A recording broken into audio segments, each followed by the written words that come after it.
Hello, and welcome to SpyHards podcast, where your hosts go deep undercover into the world of spy movies to decipher which films make the knock list. But remember, this information is strictly for your ears only.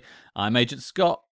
And I'm Cam the Provocateur. And Scott, you never know what you can find in a cabbage. I was very curious to know what you were going to come up with this intro line you like to do nowadays, because I am struggling for quotes for this one. I've got a couple, but the cabbage line definitely jumped out to me, and I was like underlining that one, going ding, ding, ding, ding. There's my intro. Hey, I love a bit of cabbage, and I love a cheesy line. So well done, you nailed that, sir. But before we get to the film this week, we have to induct our latest SpyHards Die Hard. Now, if you don't know how to become a SpyHards Die Hard, you never heard of it, let Cam illuminate. Yes, you can become a SpyHards Die Hard by leaving a 5-star review on Apple Podcasts and writing us a review that we can then read on the show and give you your top secret spy code name.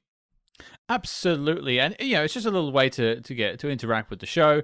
You write a 5-star review on Apple Podcasts, we'll read it out. We'll practically read out anything, as long as it's PG, of course.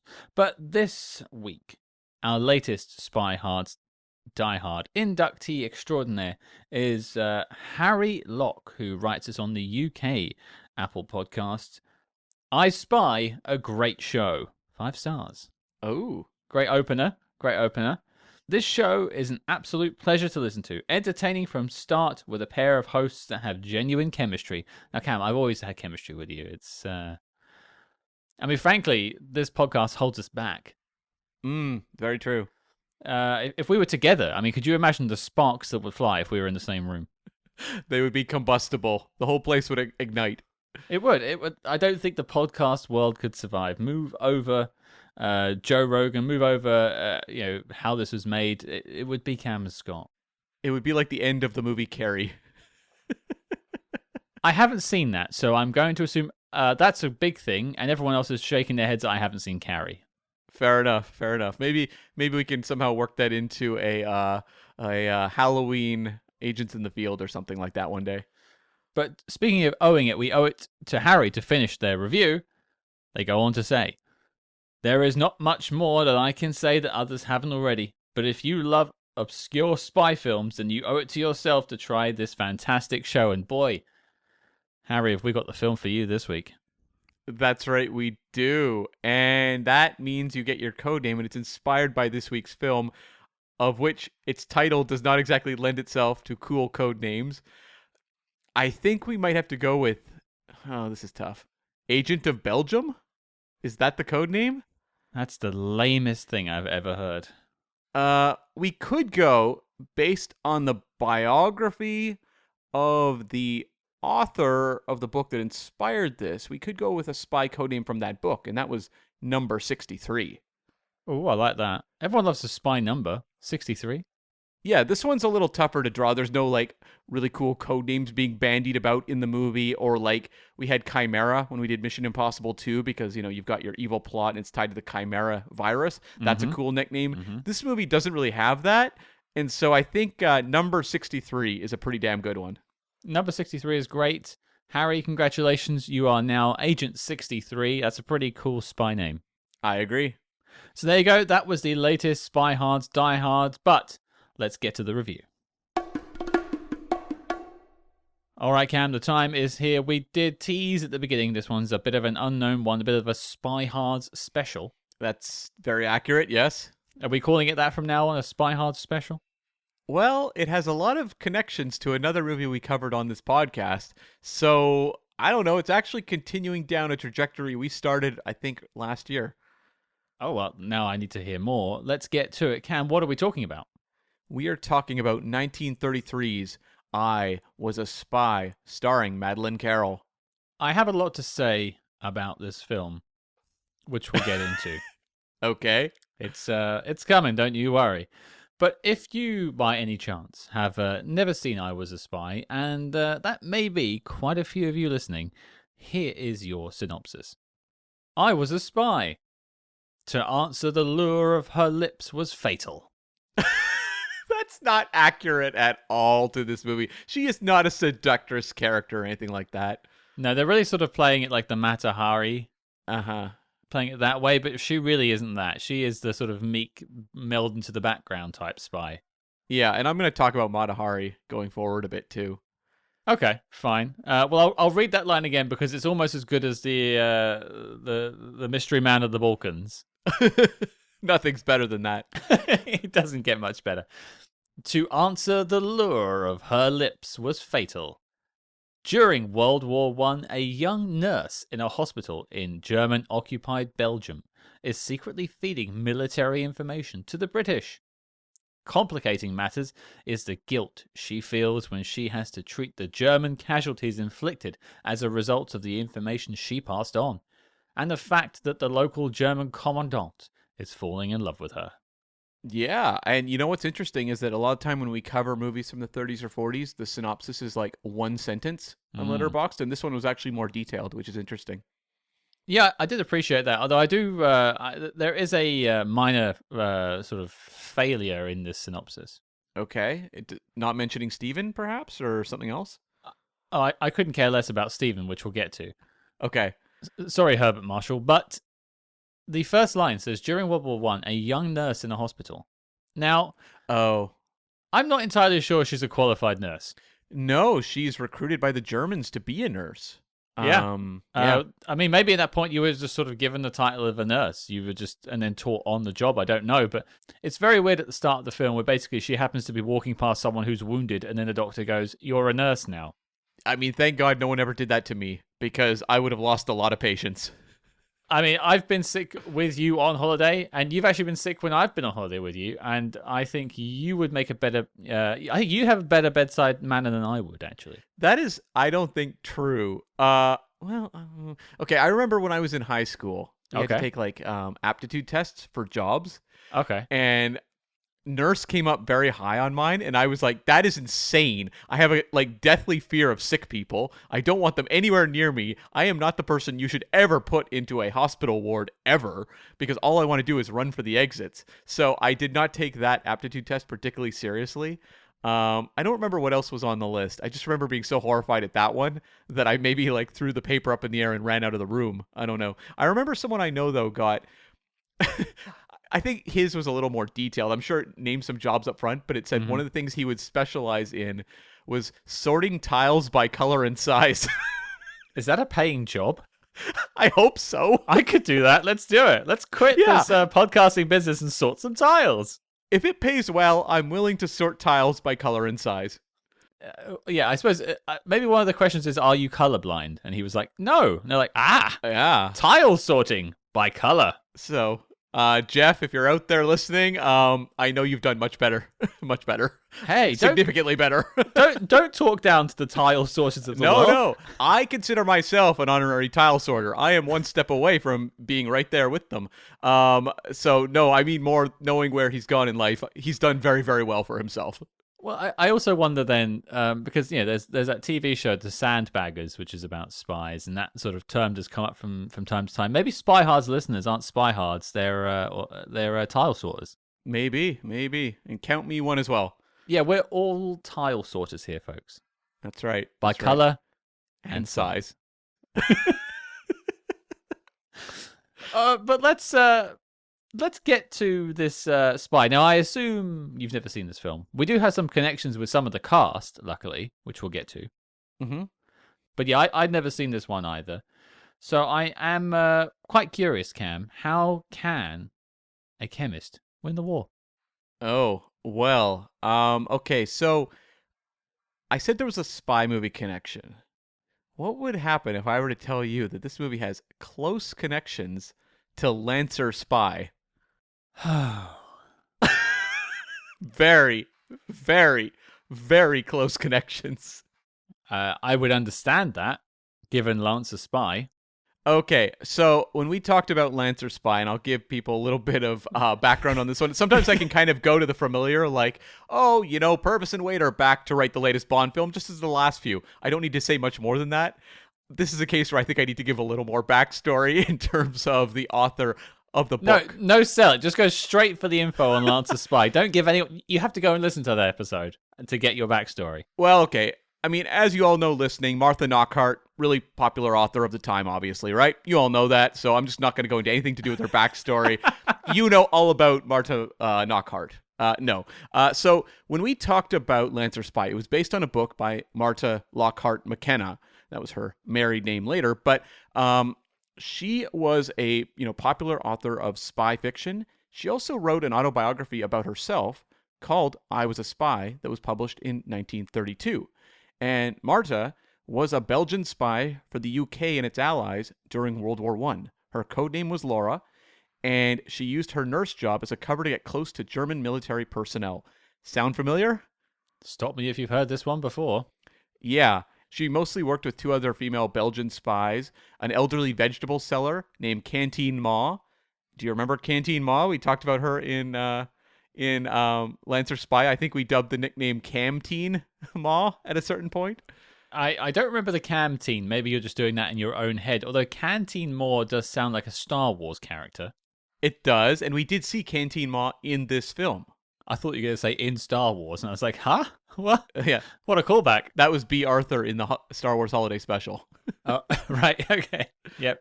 What was who was Canteen Ma in this film? That was the cabbage selling woman, the woman who was hiding codes in the cabbage. Huh. Okay. Wow, this is actually all connecting. All right. Yeah, and the other agent was number 63, which we gave that nickname out earlier. That was the other spy she worked with.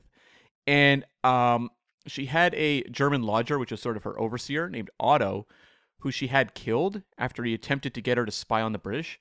And she was like basically forced into a double agent role and was like, you know what? This is for the birds. See you later, Otto.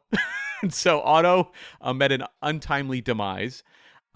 She also took part in some other missions. She destroyed a telephone line that a local priest was using to spy for the Germans.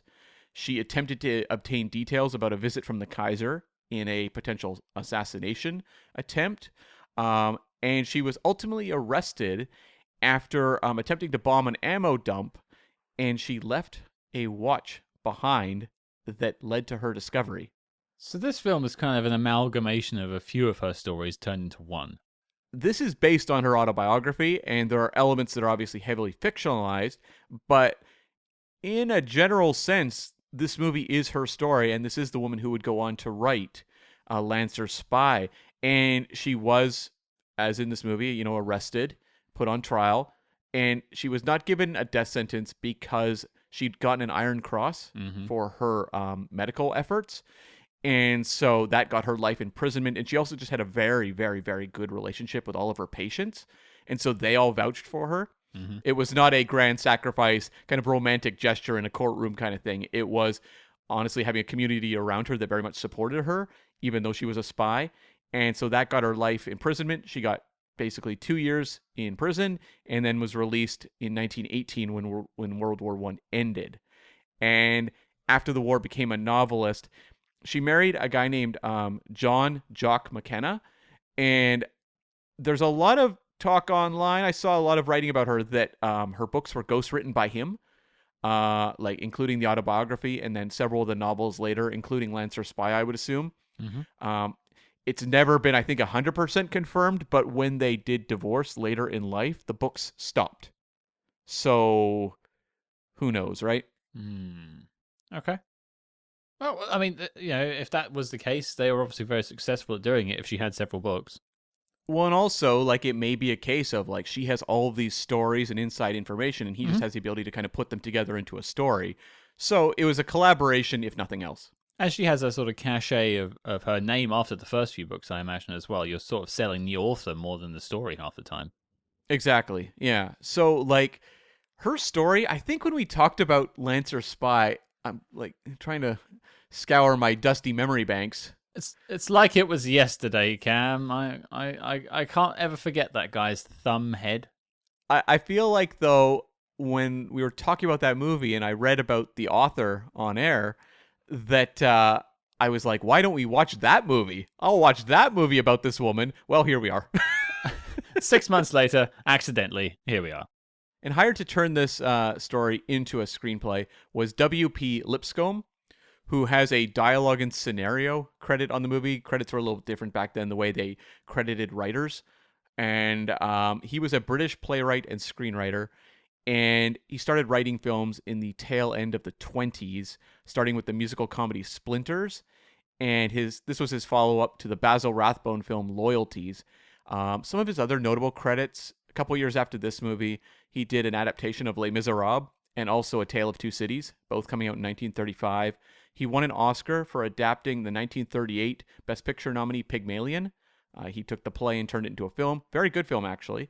And he also, in one of his final credits, co-wrote the 1958 Richard Attenborough World War II movie Dunkirk.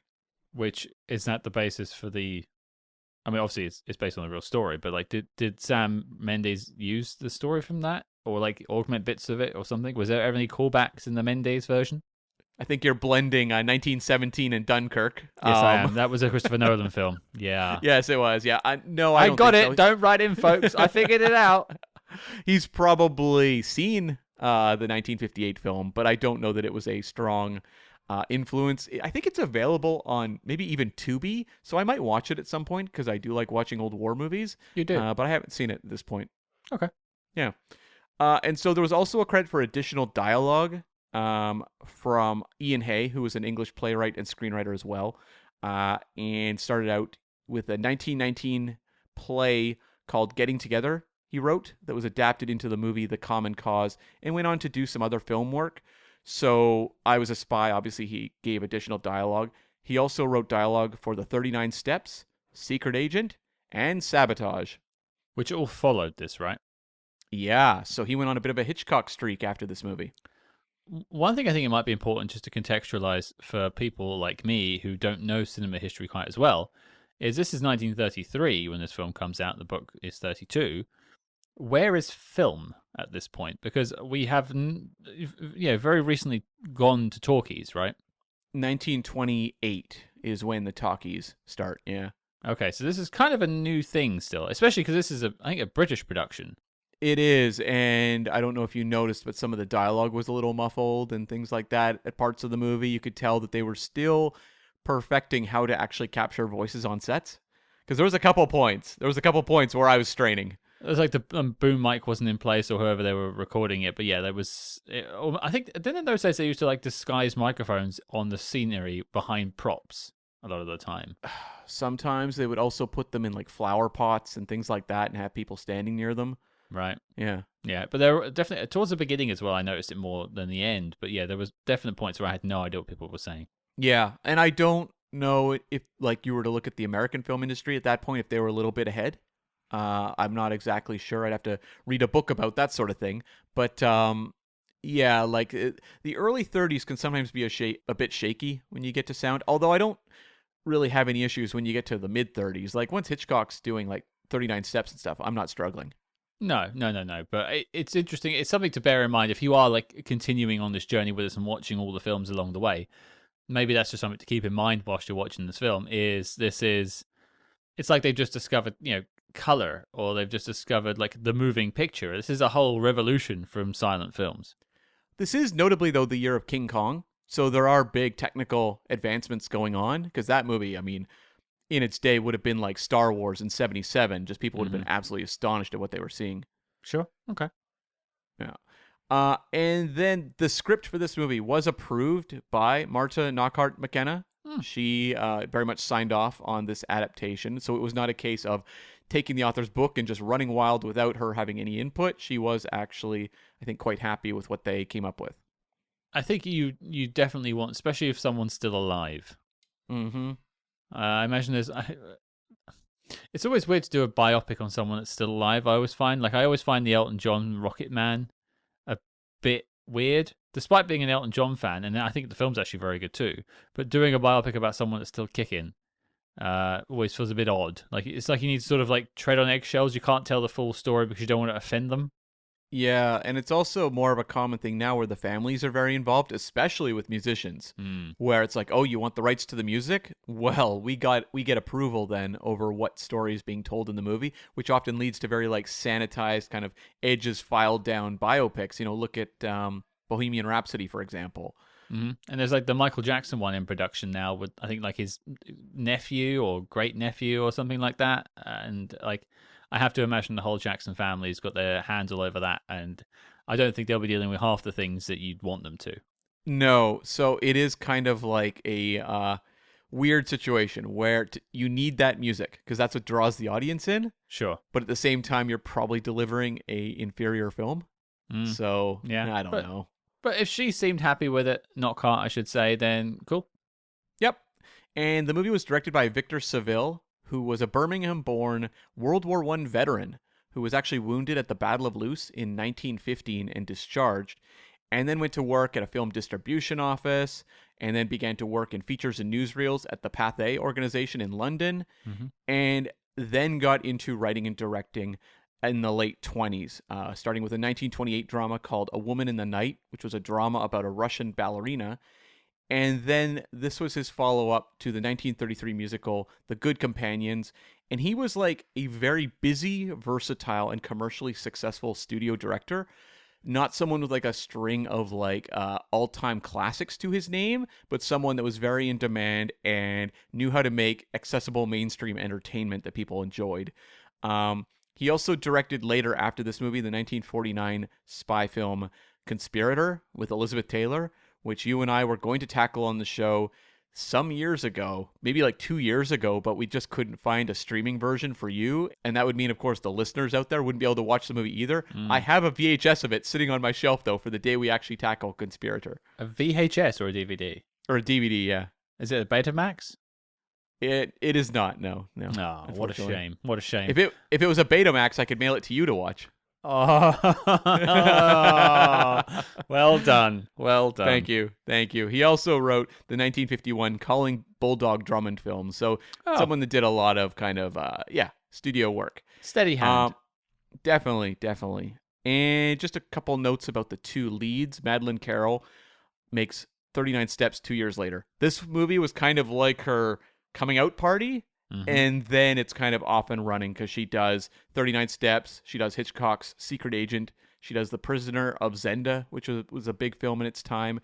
And then she co-starred with Bob Hope in My Favorite Blonde. Towards the end of her career, she retired quite young. Well, one cool thing about Madeleine Carroll I learned today when I was looking her up, because I thought she was fantastic in 39 Steps, so I was keen to see what she did in a different spy film. And it's nice to hear she does another one with Hitchcock as well, which I'm looking forward to getting to. But one thing I found really interesting about her career is that during World War II, she just hung it up for a while and became a nurse. Funnily enough, she plays a nurse in this, and she became a nurse and served in France. Was given one of the highest medals a nurse can get, which again sort of has a funny parallel with this film. But she just sort of thought, no, I want to help people, and was very highly regarded among her peers. It's interesting too when you go back to that era, how many like Hollywood stars also went to war as well, and directors, and it's such like a scenario I don't know would be replicated nowadays. No, well, interestingly, the conversation's come up very recently in this country about conscription because our numbers are so low when it comes to recruitment for the armed services. I mean, it's not something that's going to happen, but it's a weird world. Like, could you see the 18-year-old TikTokers being dragged out to the front lines? Like, I don't know how that would work anymore. I think of like James Stewart, who was like in the Air Force in World War II, and went on a lot of missions, and I'm just like, I can't imagine, like, because he was one of the biggest stars in the world in that period of time. I'm just trying to imagine like the biggest star of today being like, see you later, I'm off to war. James Corden's like, well, okay, gonna hang up my boots on the Tonight Show or whatever it is and go and, I don't know, serve on a boat somewhere. That's your go-to, is James Corden as one of the biggest stars of today? But that's because I don't mind if the boat got blown up. Oh, fair enough. Fair enough. I'm not sending my beloved people out. I'm just sending James Corden out. Okay, fair enough. He's our representative. You can have him, please. And yet you just keep watching his scene from Cats over and over again. Do you know what I will say? He was good in Gavin and Stacey, which is a TV show I'm sure you've never seen. But other than that, I've never met a James Corden thing I liked. And the other actor I actually wanted to mention was Herbert Marshall, who plays Stephen in this film. He actually lost his leg fighting in World War One, Wow. and had a wooden leg when he was shooting this movie, obviously, and went on also a Hitchcock run. Did the movie Murder, Foreign Correspondent. Like, those are two really notable Hitchcock films. And then he also did a couple other classics like Trouble in Paradise, The Little Foxes, and The Fly. That's right, the original 1960s The Fly. And had a great career. But yeah, so when you're watching this movie, this is actually a World War One veteran playing a World War One agent. That is kind of cool. Like, you do bring a certain amount of knowledge to something if you've done it before. Definitely. And so the top three for the year. Number 1 was King Kong, which I noted earlier. Number 2 was She Done Him Wrong, which was a Mae West Best Picture nominee. It was a comedy. It's actually a really fun movie. And third was 42nd Street, which was a musical that was actually kind of like the big breakthrough, shifting the kind of the direction of where musicals would go. People often look at 42nd Street now as the one that basically is opening up the door for kind of the bigger, splashier musicals that are going to follow in the 40s, 50s, etc. As long as it's not 92nd Street. It is not 92nd Street. And while I don't have financials on I Was a Spy, the movie was a box office success in Britain and the US. Mm-hmm. So it did quite well. And it was voted by Film Weekly magazine as the best British film of 1933, and Madeleine Carroll was voted best performance. Okay, so it had its fans. It did, and that is a magazine that was running in the 20s and 30s. So that is actually not a looking back on 1933. That is a of the time, we love this movie. It's always interesting with the sorts of SpyHards specials, as I coined the term earlier, for all you tile sorters out there. This film is highly regarded. It's one of the best of the year, or best British film of the year, according to this magazine. Madeleine Carroll, best performance of the year. Does anyone know this film exists now? No, if you look it up on Letterboxd, the number of reviews, I think, is like 20. Yeah. It's interesting how we just sort of lose films over time. I mean, this isn't quite 100 years old, but it's less than 10 years away now. Yeah, and it's also with a pretty significant star, Madeleine Carroll, who's in, several Hitchcock things, and you'd think it would have a little more of a reputation out there, but no, not at all. And you know what? Same situation with Lancer Spy when we tackled that one. Like, these are two works from this very interesting author, and yet, I don't know, kind of gone. And actually, it's the case with both films, Lancer Spy and I Was a Spy. They're both on YouTube for free. No one seems to even claim the rights to them. You can just watch them at your leisure. It's not like they're like behind a paywall somewhere. They're just there on YouTube for free.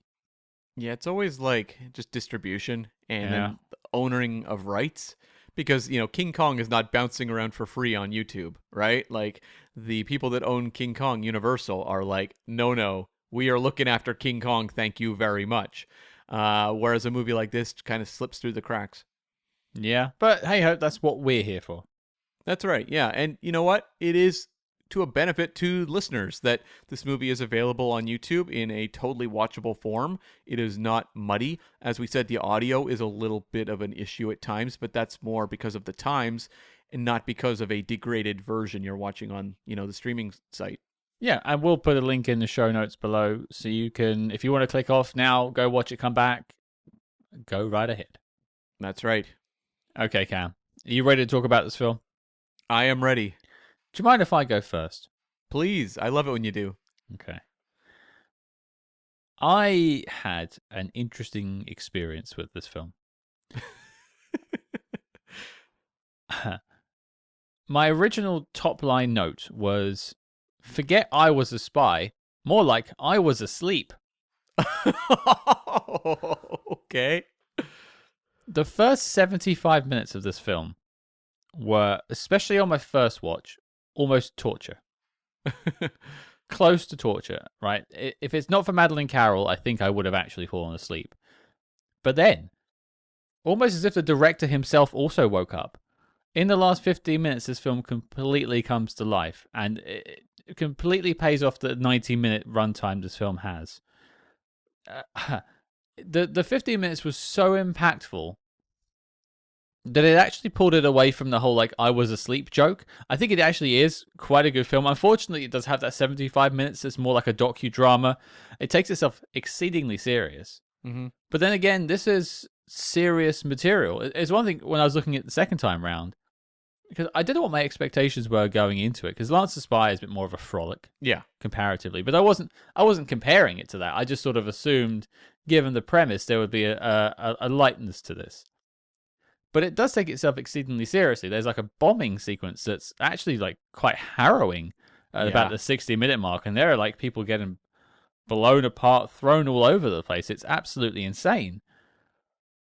And so the second time around, I actually took it a bit more seriously and tried to meet it at its own energy, like it wanted to be a serious film. I don't think it was very successful at doing that. I think it has too many weird elements to it where it could also have been a bit comical, and the story is a bit like almost like too crazy to be real, in a sense, like she's getting away with these things. But good grief, those last 15 minutes are... I urge you all to check it out just for the last 15 minutes. And never mind the knock list, we'll get to that. But I think those last 15 minutes are worth your time. I actually really enjoyed this one. Oh. This one won me over on the first viewing. I do agree with you, though. It takes its time to get going. I don't think I'd say 75 minutes, but I would say maybe like the first 15 or so, I was getting a little impatient, going like what is this? This is not the kind of zippy ride I was at least hoping for, if it's not going to be, spectacular. But I think what worked for me the most was that, I mean, Madeleine Carroll's performance is incredible. Absolutely. I thought in this movie. Yeah. I loved her in this, and I liked her in the 39 Steps, but I don't know that she leaped out to me in that movie as like, this is a movie star. She's second to Robert Donat in that film. It doesn't show up till like the last third of the movie or something like that. Like she appears quickly early on, but then doesn't get a major showcase till the last third or so. Whereas here, like, the camera loves her, and she just communicated so much emotionally through every bit of this journey that I was just hooked. And what I really liked about this movie was the way it actually conveyed espionage in a way that we don't see so often, where it's very unglamorous. Sure. It's people just like, smuggling like secrets in like a cigarette or cabbage, things like that. And the way it showcases the spycraft of, just like, especially in this case, like women who are just in occupied territory. It's not grand, throw on the like Carmen Sandiego outfit and embark on a mission. It is just passing codes or information about what could be nothing. Just, hey, they might empty out a medical ward. That could mean an attack. Can we communicate that to someone? The way they used like safety pins on their lapels as a means of communicating that you are a spy to another spy. I found that kind of like very like ground level, down and dirty, sort of like getting by to survive espionage stuff really interesting. I could have like dealt with it even more, like, because we mentioned Canteen Ma, who pops up here as the vegetable seller. Interesting character, again, not someone you think of as a typical spy in these types of movies. And I would have loved more of that kind of world where we spent time with characters like that. But it is a showcase for Madeleine Carroll, and I thought her journey was so effective, and I kept like making notes to myself, like Mata Hari, which we covered really early in this podcast with like Greta the Garbo. 12th episode, something like that, really early on. Yeah, and I remember really struggling with that film, where it really kind of like took a nosedive into melodrama at a certain point, and I had a tough time navigating that transition in that movie. Whereas like this movie, I thought introduced those elements in a way that made sense to me and really felt cohesive beginning to end. And it was because I think I was tracking so specifically the character journey. It didn't feel like it was being disrupted by sweeping violins and love stories. It felt like it was like, there is a romantic subplot, but it feels like the kind of romantic subplot that happens during wartime. I think I had an issue with, because I think we're talking about the love story between Madeleine Carroll and Herbert Marshall, who plays he works on the ward basically with her in the hospital. I think I bit back on that one because it just happened so quickly. Sure. Like they are just mad. But that is, and you've said this before, that is just a thing that they did in these days. I mean, they've only got 90 minutes. They need to get to the end. You just got to have a love story. It just is what it is. But that doesn't mean I have to necessarily accept it. And I think some of the choices in this film hinge upon that love story, when I'm just like, I don't buy this. and that's where it seemed a little bit farcical at times. And once it's already going a bit wacky, some of the other things can be perceived as a bit wacky as well. Like the commandant, played by Conrad Veidt, we haven't really mentioned so far, is basically just a megalomaniacal maniac. But you could also view him as quite subdued at the same time. Like he is playing a caricature of a German during World War One. Just even how he like performs and like struts through. It's like he's Tar 2 basically. It's I don't want referencing Tar 2, but at the same time, this is all based on real stuff. So maybe sometimes it's like the reality is actually stranger than what you think it is.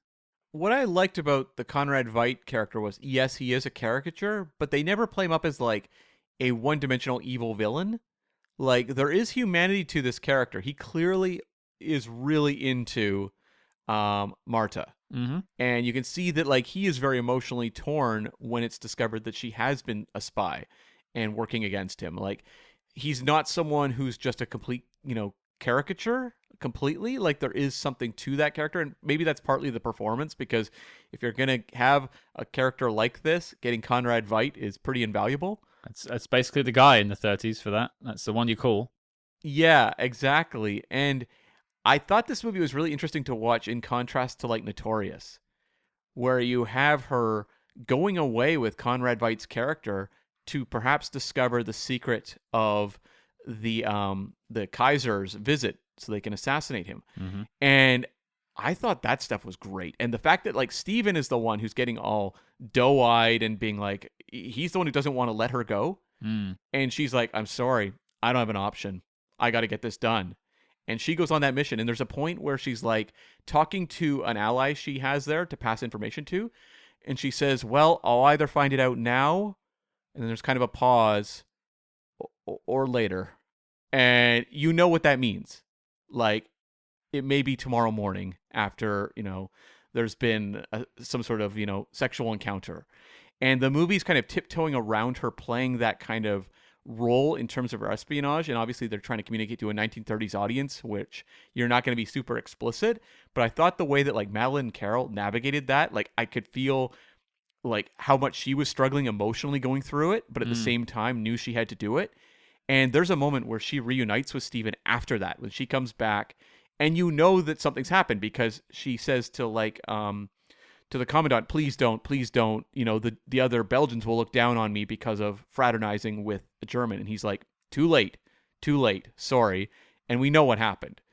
And she comes back and she just like sees Steven, and it is done entirely silently through looks and him putting like his hand on hers. Mm-hmm. And it's like, it really got me. I was like, this is a really powerful, dramatic moment, and it's so subtle. That's the kind of thing that I liked in this movie, was I guess the subtleties.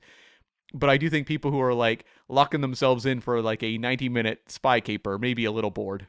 Well, I think that was probably the incorrect mindset that I went into the first time round. But I will, and I do know the scene you're talking about, and it is quite a dramatic moment, and it is quite tender between the two leads. What didn't really work for me in that preceding scene, or like when they went on the little trip to find out about the location of where the Kaiser's going to go, is it's done in 5 minutes. Yeah. Like I felt like there needed to be more hesitation. You mentioned Notorious, which is always a good film to bring up, but you think of the hesitations that Ingrid Bergman is going through before she even meets Claude Rains, let alone all the stuff she does just to get in his pocket. It takes a while, and there's like a build-up of tension. She goes back to Cary Grant. She doesn't want to do it. She's like second-guessing herself, and you feel that sort of internal struggle, whereas it's played out in a couple of minutes. She goes from talking to the guy on the balcony about whether I find out now or tomorrow to running out the room saying she can't do this in like 60 seconds. And if I had it my way, I would have had 10 minutes. Yeah, that is a bit of the biopic issue sometimes too, when you're accumulating all these like stories into a single film. And nowadays, if they were to make I Was a Spy in 2024, this movie's like 2.5 hours or 2 hours, 15 minutes or something. Like, for sure. They're spending more time developing it versus 90 minutes, or I think it's under that, like 86 minutes or something like that. Mm-hmm. Yeah, it's very much sometimes checking things off, because you've got the whole ammo dump story as well that's dealt with in, I don't know, like 4 minutes maybe, something like that. Yeah, he just turns up, blows it up. Okay. Like, you think, like, we'll mention Tar 2 again. The whole blowing up that base takes 45 minutes, whereas this film, it takes 4 minutes. I do love when Steven is talking about that, though, that mission, and he says, the biggest dump I've ever seen. Well, there goes my outro line. That's great. That's, I just kept thinking of Jeff Goldblum in Jurassic Park. yeah. Ooh, what a shot. Well, let's talk about things that we liked about it. It sounds like you were a little bit warmer to I Was a Spy than I was. So why don't you actually lead us off in the likes? Well, I think like one of the key to the movie is Madeleine Carroll and the way she navigates this, because I really bought her as playing very kind of like naive, young woman in Belgium. Her parents are like tavern owners. I don't know what her education level would have been like in that era.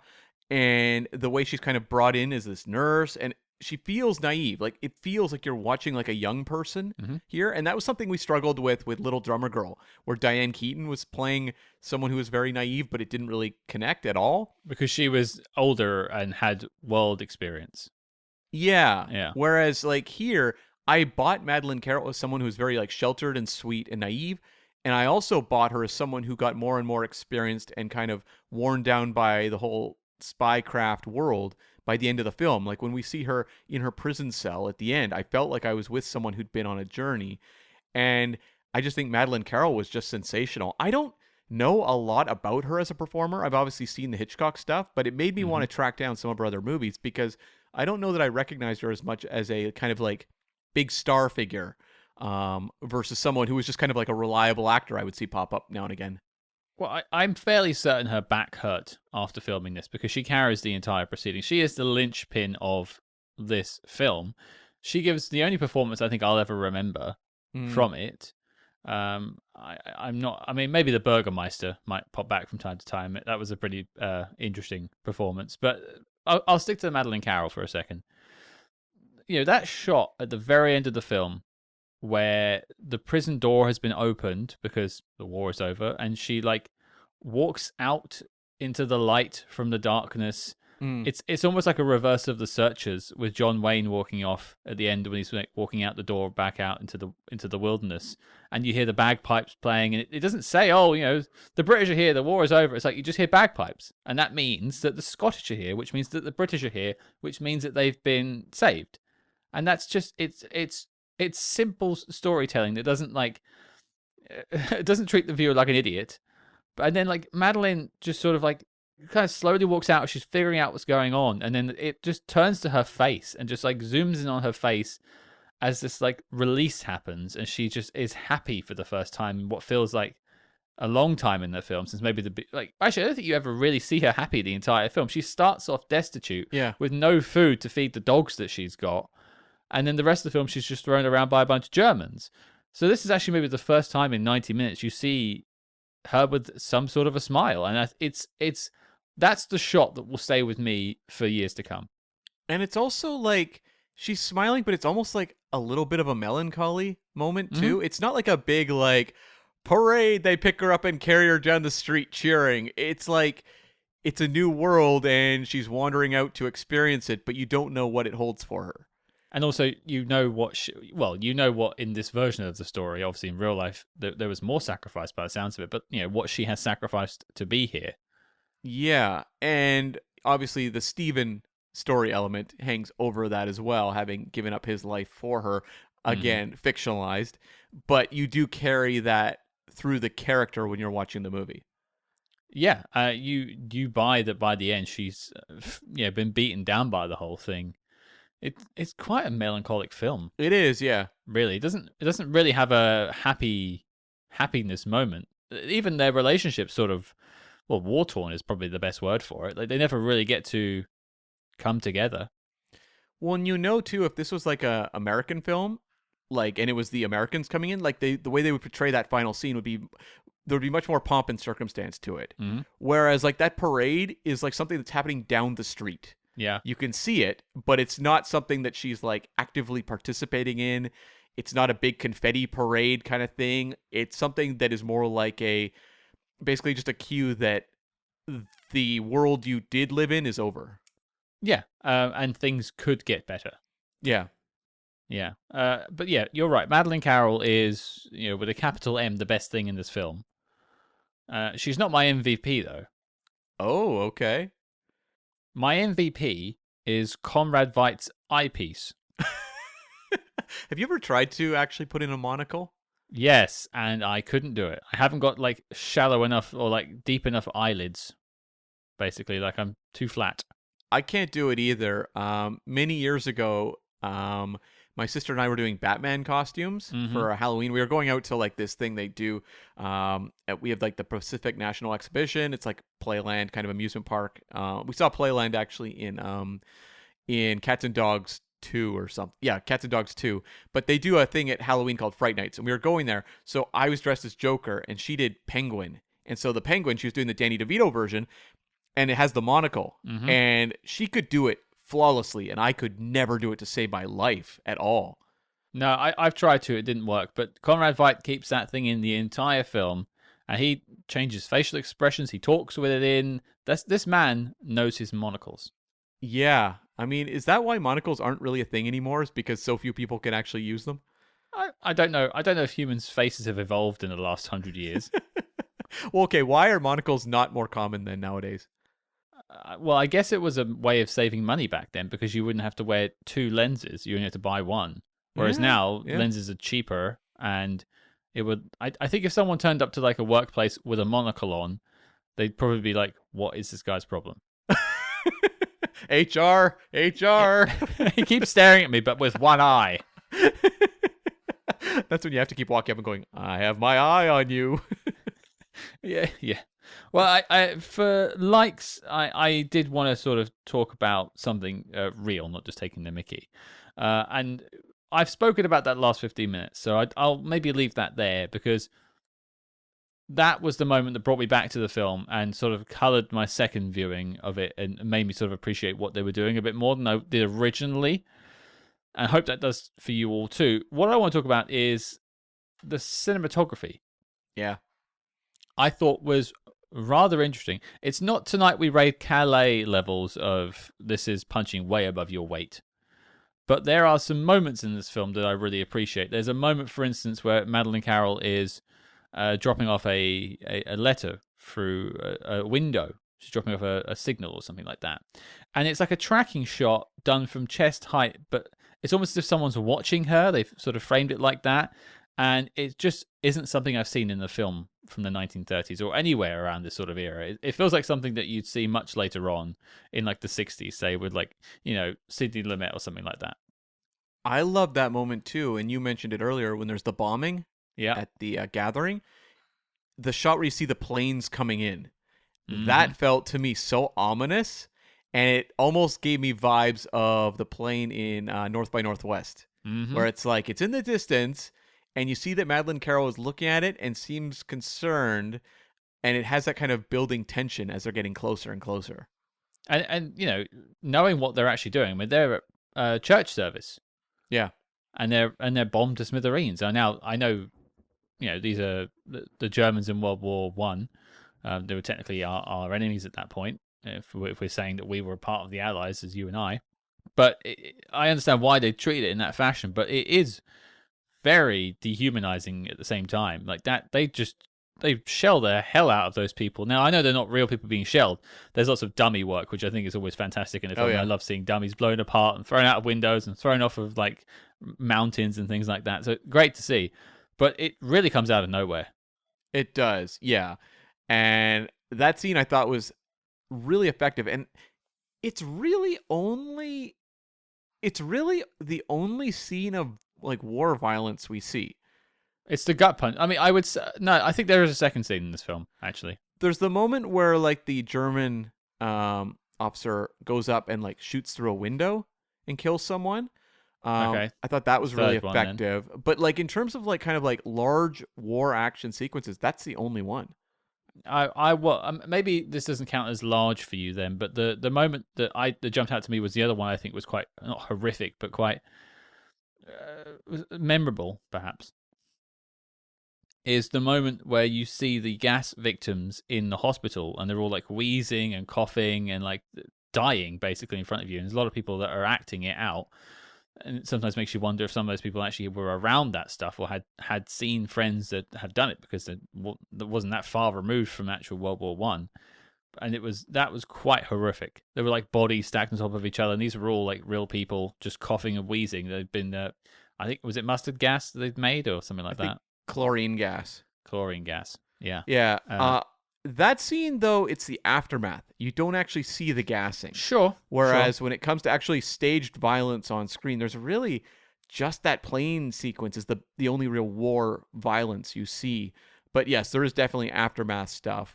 I thought it was interesting, and I was like making notes about this because they're talking about how there's canisters, and they're like, or cylinders. That was the word. They're like, there's cylinders, and they had maps about wind directions.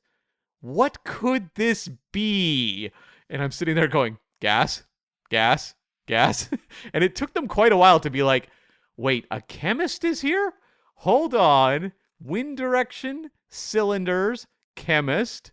What could it be? And it really made me start to think like, how much knowledge would they have had during World War I about gas usage? Well, I don't think there would have been that much knowledge until later years of the war because, well, at some point it had to be discovered and used.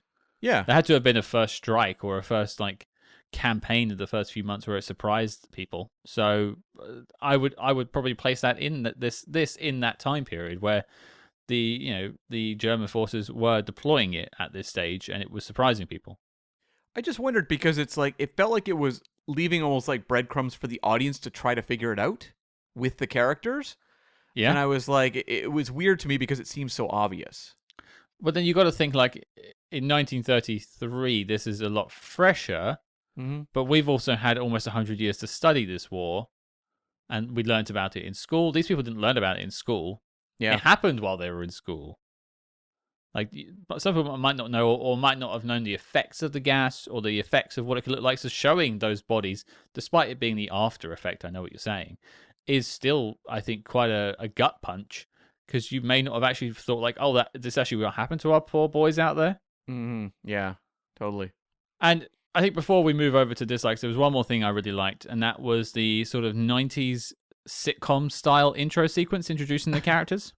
Yeah, that was fun. Whenever it's like video credits, and I couldn't come up with a term to actually call them because video is not accurate to what they were doing in 1933. But no, it's like the end of Predator when everyone's like smiling in front of the camera. This movie, though, really overinflated the importance of the parents, where I was watching those credits being like, these parents, they're important. And then you get to the movie and they do almost nothing. No, they don't. But in my head, I sort of scored it to the theme tune of Friends. Oh, okay. You need to make that YouTube clip. Okay, I'll see if I can put that together. The film's online, so why not try and make that? And I did have one final little like to add, actually, a less comical one, more of a serious one. And that is, it has strong female characters. Madeleine Carroll, but the whole Madeleine Carroll story is set off by her cousin or auntie or something. I can't remember the exact relationship, who is also a spy and sort of like hands the baton over to her. Plus, you've got like the mother character. There is a lot of strong female characters in this film, and I love to see it. Yeah, and Canteen Ma. Don't forget Canteen Ma. And yeah, Lucille was, I think they called her aunt. In real life, it was a family friend, so I don't know if it was an honorary aunt kind of thing in this movie. It was a little vague, for sure. But no, like, that's something I really enjoyed about the movie as well, is that, like, it told the types of female-driven spy stories that aren't commonly told and made me just wonder why we don't get more things like this now. No, you're right, Cam. Less the 355s and more I was a spy, please. That's always my motto. We interrupt this program to bring you a special report. Red alert, SpyHards, we are shaking things up over on the Patreon page. That's right, we are launching an exclusive new show where we tackle the exploits of the small screen's greatest secret agents, like Jack Bauer, George Smiley, and beyond. And don't forget, every month you also get 2 Agents in the Field episodes where we decode the adventures of your favorite spy actors in their biggest non-spy movies. But Cam, tell the people what we have coming up next. Scott, we are going to be looking at a real disaster. Movie, that is, because we are going to tackle the 1974 star-studded disaster epic, The Towering Inferno. Let's find out if this one still packs some sparks. So don't get left out in the cold. Help support your favorite spy movie podcast, and join the circus at patreon.com/SpyHards. But before this message self-destructs, let's get back to the Spy Jinx. Okay then, let's talk about dislikes. Now, I think I was the one that's a bit more sour on I Was a Spy, so maybe I should lead us off. Sure, go for it. I think we've sort of discussed my dislike of the first part of this film. You said it was more 15 minutes. I said it was more 75, which is probably why I dislike a lot of this film, because I found it a bit sort of slow when I was expecting it to be faster, and I found it should have been maybe a bit more funny, or I should have bought the relationships. It turned into me more of a docudrama, which isn't a problem. But when you've got people acting out things, now this is, I find out from you, it's based on real stories, which is interesting, of course. But it feels like it's a fictionalized story in how it's presented, and it just plays like you're watching people instead of watching actors. Right. And that sort of rubbed me up the wrong way. But what I did want to sort of focus on is the sort of Herbert Marshall love story. Mm-hmm. As you said earlier, as I pointed out, these things have to go fast because of the runtime, because it's the 30s. I totally get it. But I didn't, at one point, buy any sort of a spark between the two of them. They start off as like, he's an antagonist almost. He's deemed as in her way. And then, he's meant to be breaking down her walls, and he becomes like her spy contact, basically. But they really just sort of jump on that I love you very quickly, and then just move on to them being, and eventually he sort of sacrifices himself for her. I kind of wish we'd had that, maybe dispensed with the whole like he is an antagonist and had the relationship being developed from the start. Maybe I would have bought it a bit more. I also just think that like it would have worked stronger for me, because I don't think the romance is particularly strong in this movie either. It would have worked better if it was like more of like a quiet affection. And I mentioned that scene earlier where she comes back after spending the the weekend or whatever with the commandant, and it's just like touching of a hand and a look. If they'd ground the relationship in that sort of gestures, I think like that would have really worked, where it was like a human tenderness, but it's also they are spies in the middle of war, and it's like sweeping romance is not in the cards. And I think it would have worked better if it was more just like he was willing to make the sacrifice because of a connection they felt with each other that maybe wasn't as acted upon as even here. I mean, it's not exactly a sweeping romance movie, but it goes a little bit further than is probably necessary in terms of the melodrama. Yeah, I just wish that they had just taken a bit more time. And I think if you did get your way and had a 2-hour and 30-minute version of this, you would have had more time to develop their relationship, and you would then have cared more that he sacrificed himself at the end. I didn't really care that much. And so the dramatic payoff wasn't there for me as much. I'm not going to blame that on Herbert Marshall. I don't know him as an actor other than this, I think, so I don't know what he's like or what he's capable of, but it just didn't work for me. Well, he's good in the movie. He has that kind of like weathered kind of look to him that like you buy him as someone who has been sort of in the field for a long time, and has definitely had experiences. But in terms of a character, I think he's the one they kind of know what to do with the least. I think the Commandant they got a real clear handle on, and obviously Madeleine Carroll's character is the star of the show. With Herbert Marshall's Stephen character, I don't know that they quite 100% understand that character in the way that when you're doing a Notorious film, Cary Grant's character is very vivid. Yeah, absolutely. Or you talk about Mata Hari, the man she falls in love with, ultimately has to watch her die. Yeah, and you care more about that relationship, I would say, than you do about the relationship in this film.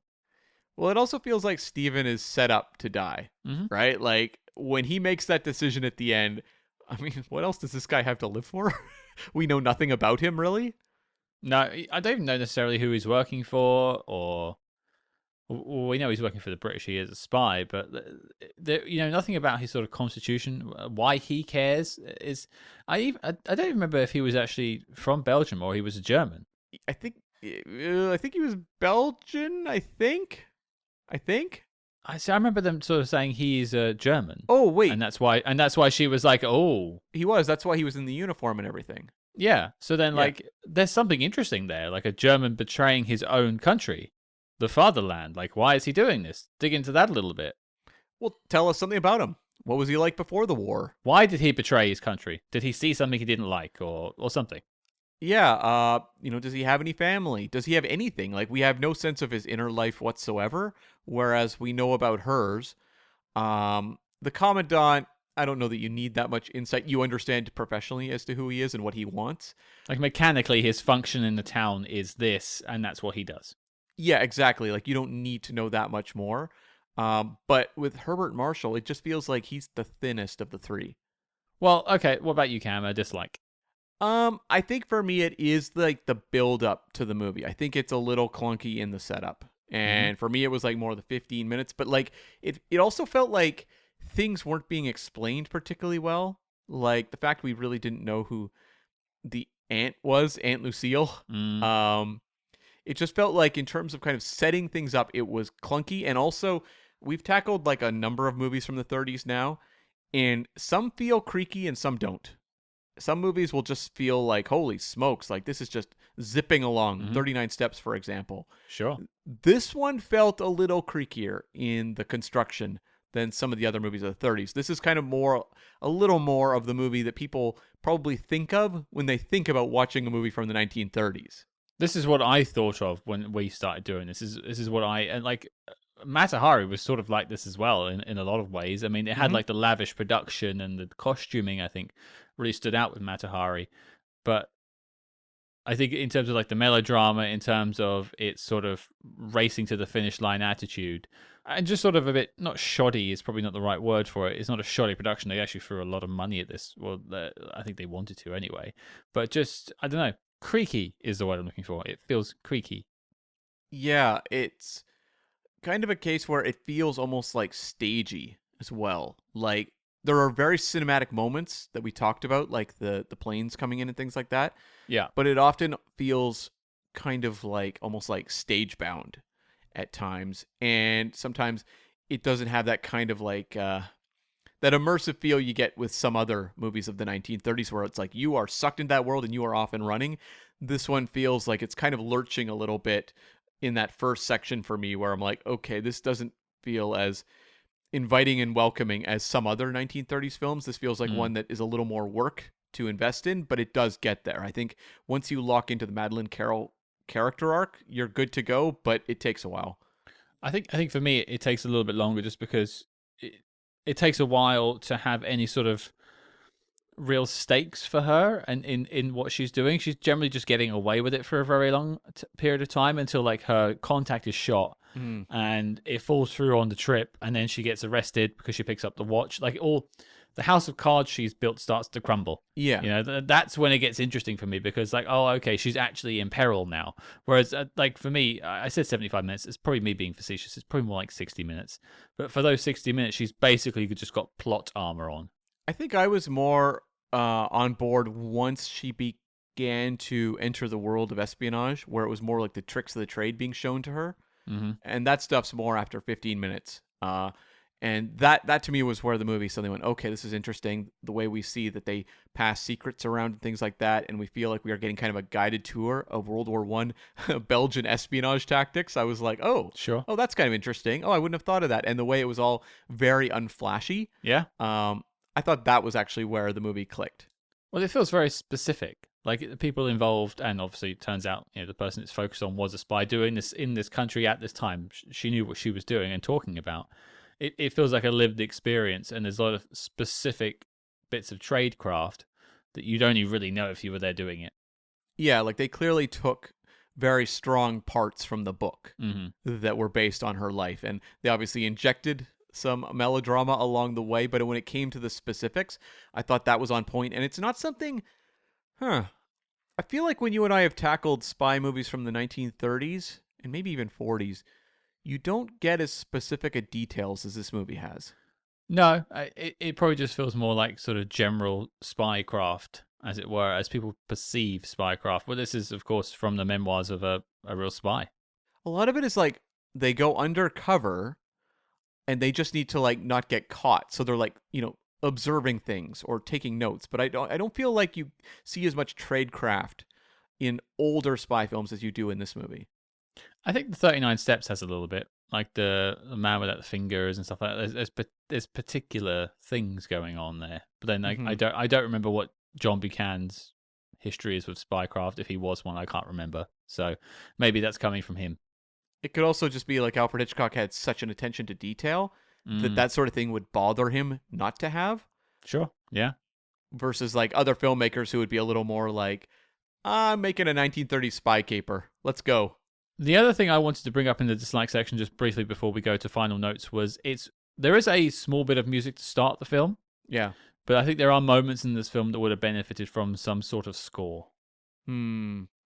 Yeah, it's funny because like sometimes we'll debate back and forth about scores and you'll say like, I didn't even notice a score. And this movie, was there music? I have no memory of it. There basically wasn't. There's some at the beginning to sort of introduce, because usually there's a darkness at the start of the film for like 10 seconds, which is usually, I think, when the curtains open. That's what that's for. And there's music like trumpets playing and stuff. And then when the film starts and you sort of get the Friends title sequence, that's it. There is no more music.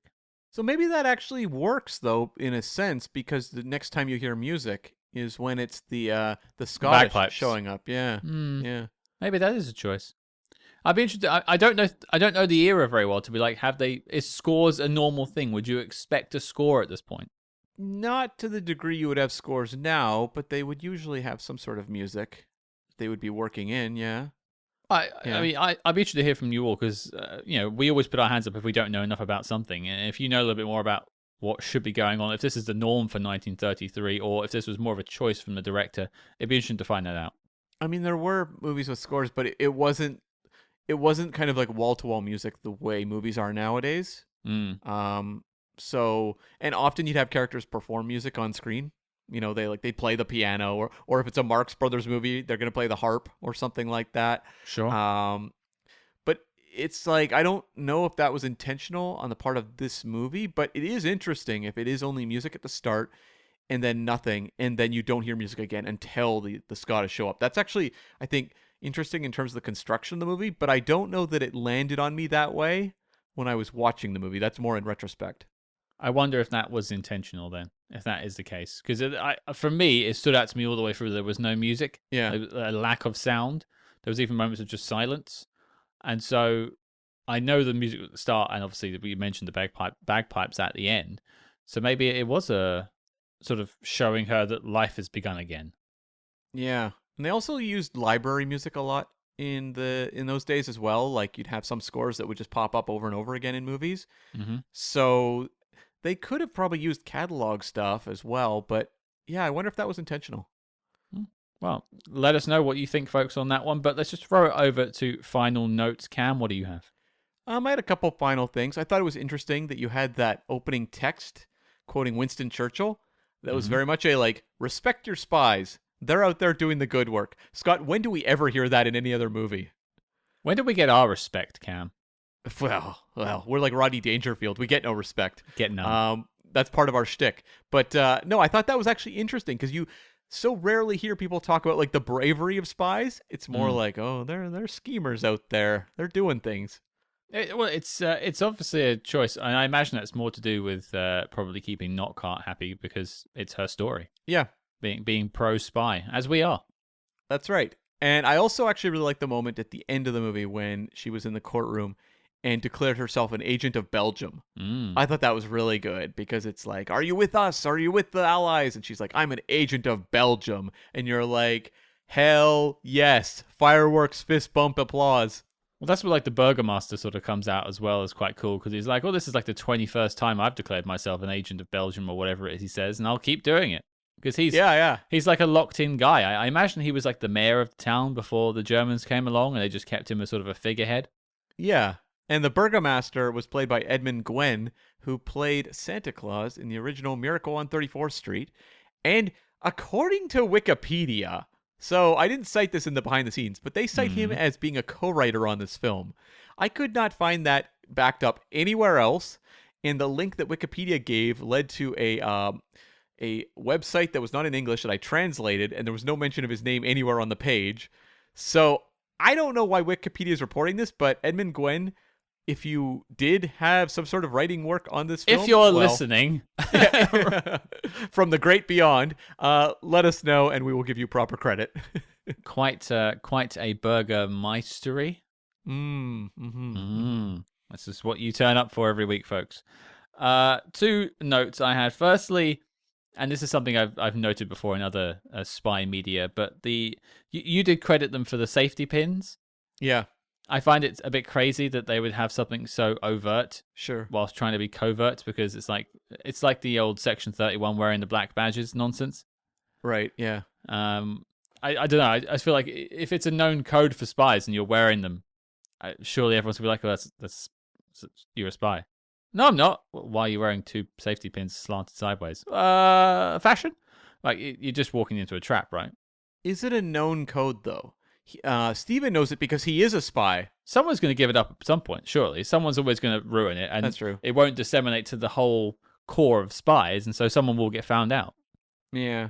Maybe it was early in the war they came up with that, and then they shifted at a certain point. The movies didn't cover the transition from safety pins to something else. Yeah. Well, I'll be on the lookout for all of what do we call people? Tile what? Sorters? Tile sort. All you tile sorters, stick on 2 pins, and we'll know you're in public. That's right. I'll be wearing one from now on. Yeah, just make sure it's matched by color. And the last note I had was Conrad Veidt, bless his heart. He's very much typecast in this, I'd say, around this point in his career. He does do other things, and you've mentioned some films he's done otherwise that are quite fantastic. But, he's often playing German people from World War One. It's happened in a few films we've looked at so far. So I wanted to ask you, Cam, what do you think you would be typecast as? Oh, God. Someone who sorts tiles by color and size? That's cheating. That's cheating. What would I be typecast as? Do you have an answer to this? I don't know that I have one.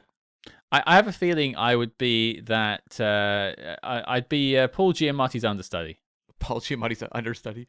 Well, I had it's like a very neurotic guy, or because I'm bald, and I'm 5'8", maybe I would be like the creepy dude. Okay, like I feel like that Conrad Veidt knew his lane. He knew what sold. I don't know that I know what sells. Movie nerd. So you're going off of like personal attributes you have, not physical attributes you have. Yeah, I don't know that I would be able to determine what I would be best typecast as. Okay, well, should we do each other? I don't know that I'm good at this. No, I'm not a okay. casting agent, and I struggle with this sort of thing. Okay. It's like when people ask me, who would you cast in a role? It's like, oh, God, I hate that question. I used to say Zach Braff for myself for a very long time, until I stopped liking Zach Braff. And he sent you a cease and desist letter. Yeah. It was mostly for Florence Pugh, but he just happened to be there every time. Sure.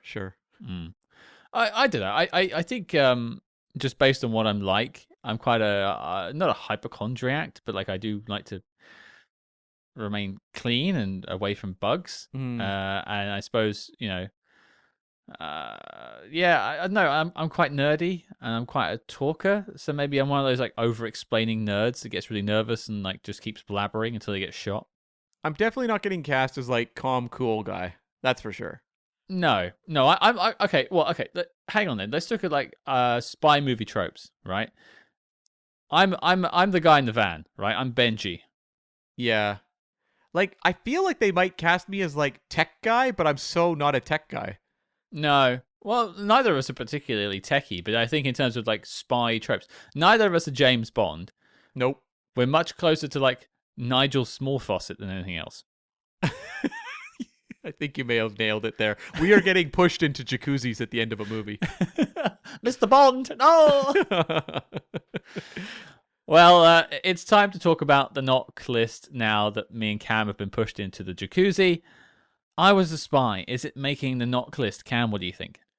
It's a no for me. It's a movie I enjoyed, but it sometimes falls into that line of like really enjoying something versus thinking it is a all-timer movie that needs to be recognized on the Pantheon.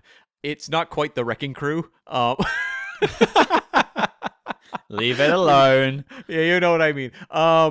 Like, I don't think that this is kind of like an iconic movie of the 1930s. Like, I felt really good putting the 39 Steps Yeah. on the knock list. I think that movie deserves it. I don't know that this one has those sorts of legs, but I do think it's an interesting and solid spy film people should check out who are into the history of spy films. So that's one no from you. Let's see how I do. I'm inclined to agree. It's obviously it's a no from me just because I was less hot on the film than you were. I think this is an interesting bit of cinema history for those who really like your spy movies and want to see something different from Madeleine Carroll, maybe, and see what she can do with a lead role, and see a true story brought to life in a different era, and mostly true and played straight. And there are some pretty horrific moments in here, and there is some quite wonderful filmmaking at times. But unfortunately, unlike something like the 39 Steps, that is pretty much perfect the entire way through. This has its moments. This one doesn't hit that next level. Yeah. Like, it's a consistently good, interesting movie, at least the way, I saw it. And it never quite achieves greatness. Like, when I turned it off, I was not like, I've discovered a masterpiece. I didn't feel the way I did, say, for example, when I finished The Five Fingers. Yeah. Where I was just blown away by what I'd watched. Mm-hmm. It was a movie I enjoyed watching, and kind of like Tonight We Raid Calais, a movie we've talked about as well on this show a number of times. Yeah. I will carry fond memories of this movie, but it's not one that's a all-timer for me. So there you go, folks. 2 no's. I Was a Spy is not making the knock list. Dossier on the film is complete and filed as classified. Cam, the question goes to you. As always, what are we talking about next week? Yes, we have a very exciting interview that is going to be dropping. We are going to talk to Jeff Kleeman, who is the Executive Vice President of Production at MGM United Artists in the 1990s and played a pivotal role in helping launch the Brosnan Bond era. There are so many secrets about GoldenEye, Tomorrow Never Dies, and The World Is Not Enough. We are going to delve into a lot of stuff that, to the best of my knowledge, has not actually been divulged before. This is a big one and going to be a big, big, exciting event for Bond fans. Absolutely. I mean, this guy, they say in the decision-making room around about this time was Michael G. Wilson and Barbara Broccoli, but Jeff was the other person in the room representing MGM United Artists, and he was part of the decision-making process that, moving on from Timothy Dalton and picking Brosnan and moving on with those 3 films. He has some fantastic stories, and obviously it doesn't have like the name recognition of some other things, but trust me, if you're a James Bond fan, especially of the 90s era, you're going to want to hear more about this. Plus, he also has a story credit on 2015's The Man from U.N.C.L.E. He was part of the team that brought that back to the big screens, and me and Cam quite like that film too, and I know a lot of you do as well. It's well worth listening to. You will love it. Yeah, totally. This is a big one, folks. So your mission, folks, should you choose to accept it, is to join us next week as we sit down with the man, Jeff Kleeman, and he tells us everything about the 1990s Brosnan era and much, much more. If you like what you heard on this episode, please consider supporting us on Patreon. This is the only cheap plug of the episode. Patreon.com/SpyHards. Tons of different options on how you can support the show and tons of bonus episodes. It's all going to pay the bills basically here at SpyHards HQ and keep the lights on. If you don't already, make sure you follow us discreetly on social media at SpyHards. That's SpyHards on Facebook, Twitter, and Instagram. But until next time, folks, you'll find Cam and I sorting tiles by color and size.